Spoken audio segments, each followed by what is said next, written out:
सैकड़ों साल पहले लोगों ने उसे जंजीरों से बांधकर जमीन पर पटका और उसकी पत्नी को उसके सर्दियों में उसे न सिर्फ कपड़े नहीं दिए बल्कि उसके शरीर पर ठंडा पानी भी डाला गया। जब उसका शरीर जम गया तब वे शापित जहर उसके मुंह में डाल सके ताकि वह हमेशा अंधेरे में रहे।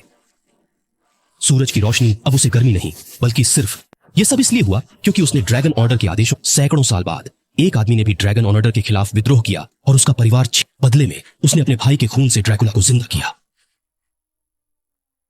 अब वे ड्रैगन ऑर्डर को आर्थिक रूप से कमजोर करने पर सहमत हैं।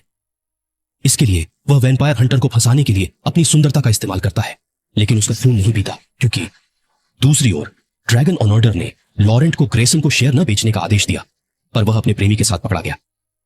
अध्यक्ष ने देखा कि ग्रेसन उसे ब्लैकमेल कर रहा था, लेकिन अपने प्रेमी के लिए उसने चुपचाप सब कुछ स्वीकार कर लिया और बाद में आत्महत्या कर ली।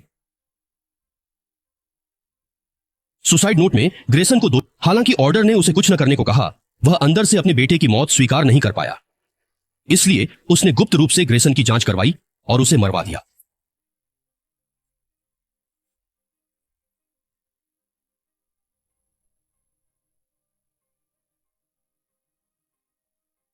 उनका पहला निशाना ग्रेसन का बटलर रेफील्ड था।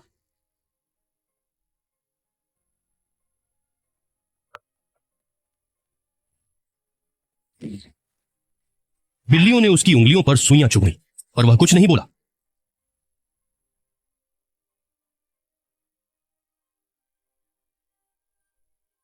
फिर उन्होंने प्लायर से उसके सबसे संवेदनशील अंग को दबाया और फिर एक दिन रेफील्ड को न देखकर ग्रेसन जानता था कि वह खतरे में है, पर तेज धूप में चलना मुश्किल था। रात होने पर वह अपनी कार से अपहरण स्थल पहुंचा, जमीन से चिपका और गंध का पीछा करके रास्ता खोजा।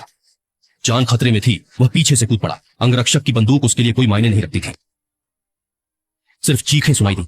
सामने राक्षस देखकर विशेषज्ञ को अब पछतावा हुआ, पर बहुत देर हो चुकी थी। यह आदमी दूसरों की गर्लफ्रेंड को घूरता था। जब कोई उसे लड़कियों के साथ नाचने से रोकता, वह उनका गला काट देता।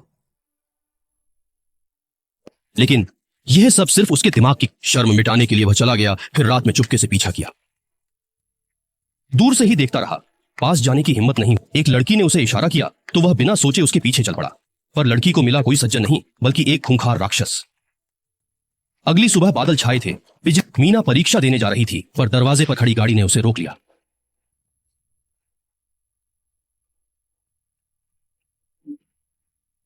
उस रात के बाद से ग्रेसन उस पर फिदा हो गया। पहले जिस लड़की को देखता उसका दिल आ जाता, अब सिर्फ मीना थी।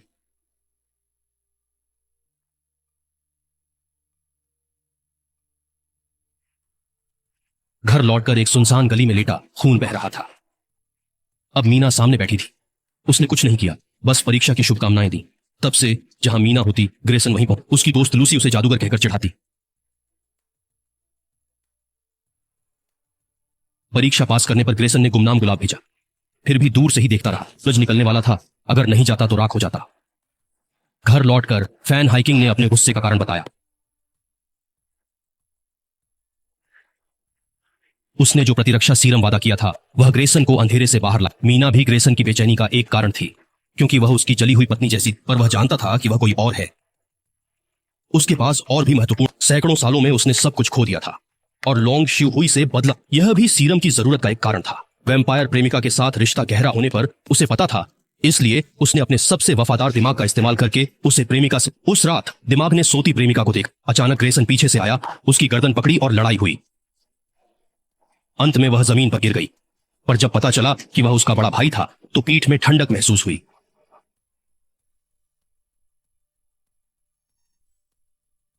यह दरअसल ग्रेसन का विश्वास जीतने का एक चालाक तरीका था। इसके बाद प्रेमिका ने उस पर पूरा भरोसा किया, साथ ही उसके दिमाग की राख लोंग शिहुई को हराने का एक तीर से। लेकिन अध्यक्ष ब्रॉनी अभी भी संदेह कर रहे थे, क्योंकि जो भी ग्रेसन से टकराया था वह अजीब तरह से मर गया था। ज्यादा संदेह की बात यह थी कि ग्रेसन कभी दिन में नहीं दिखता था, हालांकि प्रेमिका उसे बचाने की कोशिश कर रही थी।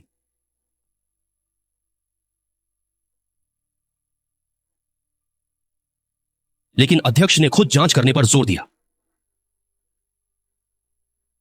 कुछ समय बाद उसे कुछ दिनों में दोपहर की बैठक में आने को कहा गया, वरना वह कंपनी का नियंत्रण खो देगा। यह बदले की योजना का एक महत्वपूर्ण हिस्सा था।